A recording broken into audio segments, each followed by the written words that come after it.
दोस्तों उत्तर प्रदेश अब योगी आदित्यनाथ के हिसाब से ही चलेगा और उत्तर प्रदेश में सिर्फ और सिर्फ योगी आदित्यनाथ की चलेगी। हम ऐसा क्यों कह रहे हैं? क्योंकि उत्तर प्रदेश में लगातार राजनीतिक उठापटक जारी है और ऐसे में अब योगी आदित्यनाथ ने साफ साफ स्पष्ट कर दिया है कि यूपी के कर्ता धर्ता, यूपी के मुख्यमंत्री और यूपी के मालिक उत्तर प्रदेश के मुख्यमंत्री योगी आदित्यनाथ ही हैं।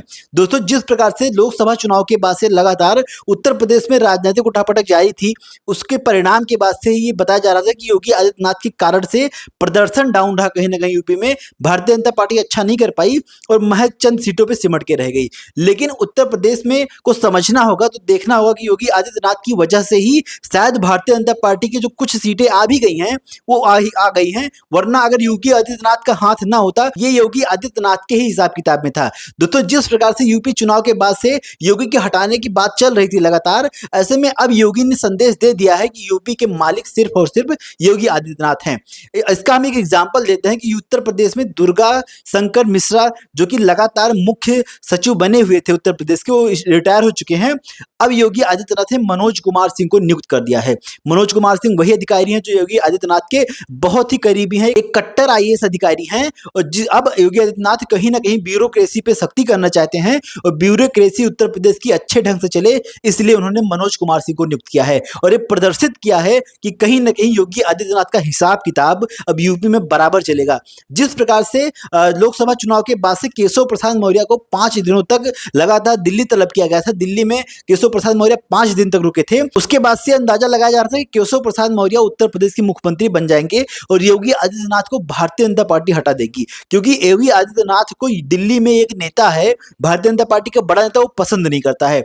लेकिन केशव प्रसाद मौर्य लौट के भी आए, लेकिन कुछ ऐसी स्थिति नहीं बनी और वहीं केशव प्रसाद मौर्य और ब्रजेश पाठक उसी के बाद से लगातार योगी आदित्यनाथ की मीटिंगों में उपलब्ध रहने से बच रहे हैं। कहीं ना कहीं कैबिनेट की भी बैठक हुई, कई सारी मीटिंगें हुई, लेकिन वहां पे दोनों डिप्टी सीएम्स नहीं मौजूद रहे। अभी हाथरस कांड की हम बात कर ले तो जिस प्रकार से वहां पे हादसा हुआ, कई लोग की मौत हो गई, उसके बाद से वहां योगी आदित्यनाथ तुरंत पहुंच गए। लेकिन पहुंचना किसको चाहिए था? पहले उनके दोनों डिप्टी सीएम्स को पहुंचना चाहिए था। जिस प्रकार से ब्रजेश पाठक स्वास्थ्य मंत्री उत्तर प्रदेश के हैं, जिस प्रकार से वहां स्वास्थ्य से संबंधित दिक्कतें भी आई, ऑक्सीजन सिलेंडर की भी कमी आई, लेकिन उससे पहले योगी पहुंच के वहां की स्थितियों को संभाला, वहां के लोगों से मिले, वहां की जो परिस्थितियां थी उसको देखा और उस पर सख्त से सख्त आदेश दिए, जांच के आदेश दिए और लगातार मीडिया के सामने भी बने रहे और मैदान में भी बने रहे। लेकिन ये दोनों डिप्टी सीएम्स नहीं मौजूद थे, ना वहां पे गए। इसके बाद से कयास लगाने जाने लगा कि ये डिप्टी सीएम्स अब कहीं ना कहीं बचते हुए नजर आ रहे हैं, क्योंकि कैबिनेट मीटिंग्स में ना आना, ऐसी बड़ी बड़ी घटनाओं पे उपलब्ध ना होना, ये बहुत बड़ी बात है दोस्तों। लेकिन योगी आदित्यनाथ का रुख अब कहीं ना कहीं साफ हो चुका है और जिस प्रकार से केशव प्रसाद मौर्य को अब राष्ट्रीय अध्यक्ष बनाने की बात हो रही है, भारतीय जनता पार्टी में जो जेपी नड्डा का पद खाली हो रहा है, जेपी नड्डा कैबिनेट में जो केंद्र में मंत्री बन चुके हैं, उसके बाद से पद खाली हो रहा है। ऐसे में केशव प्रसाद मौर्य कहीं ना कहीं अब राष्ट्रीय अध्यक्ष बनने की राह में चल पड़े हैं। अब इस खबर में कितना दम है ये आगे आने वाले ही समय पता चलेगा, लेकिन कहीं ना कहीं ब्रजेश पाठक को भी हटाने की बात चल रही है। जिस प्रकार से ब्रजेश पाठक भी योगी आदित्यनाथ से कुछ खफा नजर आ रहे हैं। अभी तक केशव प्रसाद मौर्य की नाराजगी को तो समझ में आ रही थी कि उनको मुख्यमंत्री पद नहीं मिला था, इसलिए लगातार नाराज चल रहे थे, लेकिन अब ब्रजेश पाठक भी कहीं ना कहीं दाएं बाएं चल रहे हैं। ऐसे में ब्रजेश पाठक को भी हटा के किसी दूसरे बड़े ब्राह्मण चेहरा के लाने की बात हो रही है और केशव प्रसाद मौर्य को हटा के भारतीय जनता पार्टी के संगठन में भेजने की बात हो रही है। तो ऐसे में अब योगी आदित्यनाथ का हाथ कहीं ना कहीं स्वतंत्र हो रहा है। अब वो किसी भी दबाव में आने वाले नहीं है। लगातार बैठकें, चुनाव परिणाम के बाद लगातार मीटिंग्स, लगातार एक्शन, जिस प्रकार से आप लोगों ने देखा, उन्होंने बता दिया है कि योगी आदित्यनाथ अब दिल्ली के दबाव में आने वाले नहीं है।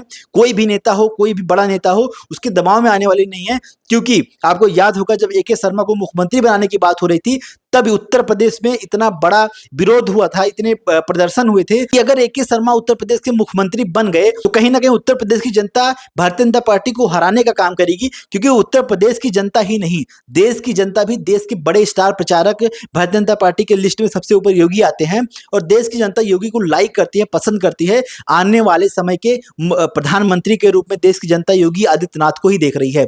तो ऐसे में अब योगी आदित्यनाथ किसी भी दबाव में काम करने वाले नहीं हैं। उनके एक्शंस, उनके काम बता रहे हैं कि योगी अब कहीं न कहीं स्वतंत्र हो चुके हैं। जिस प्रकार से मनोज कुमार सिंह की नियुक्ति हुई है, ताबड़तोड़ अधिकारी हैं, लगातार एक्शन लेंगे, काम करेंगे, उत्तर प्रदेश की ब्यूरोक्रेसी को टाइट रखेंगे और योगी खुद भी मैदान में रहते हैं, मैदान में काम करते हैं। तो ऐसे में किसी भी उनको सहारे की जरूरत अब नहीं रह गई है। कोई डिप्टी सीएम काम करे ना करे, योगी आदित्यनाथ इतने सक्षम हैं कि वो खुद ही काम कर सकते हैं, क्योंकि उनको उनके ऊपर जनता का आशीर्वाद लगातार बना हुआ है। यूपी की जनता ही नहीं, देश की जनता का। चाहे हम मध्य प्रदेश चुनाव की बात कर लें, वहां पे जो प्रचार योगी ने किया था, किस प्रकार से जिस सीटों पे योगी का प्रचार हुआ था, वहां पे जो सीट निकल के आई थी, और साउथ तक की बातें कर लें, वहां भी योगी आदित्यनाथ का रुतबा कायम है। और योगी आदित्यनाथ अब एक्शन मोड में है लगातार, और वो किसी से भी डरने वाले नहीं है दिल्ली के दबाव में, तो स्पेशली वो आने वाले नहीं है। तो योगी यूपी के लिए लगातार ऐसे ही काम करते रहेंगे। तो शायद इन सीटों पे भी भारतीय जनता पार्टी का सफाया हो सकता था। इतना बड़ा दावा हम क्यों कह रहे हैं? क्योंकि